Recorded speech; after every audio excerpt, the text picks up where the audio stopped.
গেল এক্ষুনি হবে তো শেষ চিকিৎসা স্বীকার কর নাইলে জানে মজা যাবে। চেয়ারম্যান শালারা মারতে গেছিলা, দুই একটা মারলা নাকে জম্মে শিক্ষা হয়ে যেত।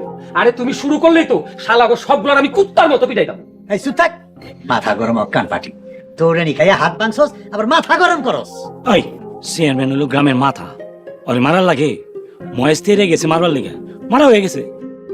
কিন্তু আমাকে রাশেদরা কি নির্মম ভাবে মারছে, উচিত ছিল মামলা করে দেওয়া। যা হয়েছে যথেষ্ট। জলে বাস কইরা কুমিরের সাথে লড়াই চলে না।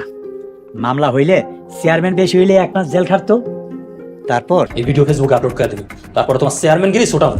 সোহাগ, তরুণ, তোমরা ভিডিওটারে ডিলিট করো। দরকার হলে এই ক্ষতিপূরণের 2 লাখ টাকা আমি দিব। চুপ করেন, আর একটা কথা বলবেন না। আর একটা কথা বলে বাপ চাচার হাতে মাই খাবেন। চলেন, চল। চলো।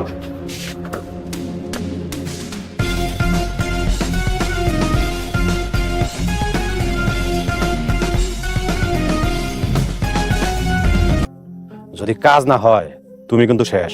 আলম ভাই, হুমকি দিয়েন না। আমি যা করছি আপনার জন্য করছি, দুইজনে মিলা করছি। আমি যদি ফাঁসি, আপনিও ফাঁসবেন। আমার খিদা লাগছে, আমি এখন আসি।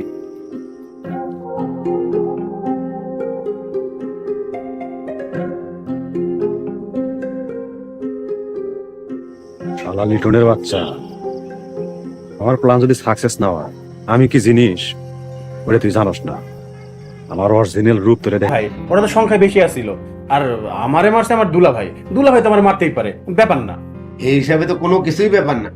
আলমের মারছে ময়েজে, আর ময়েজ হইলো আলমের এলাকার বড় ভাই। তাইলে তো ভাই আপনাদের ভালো একই জিনিস হইলো।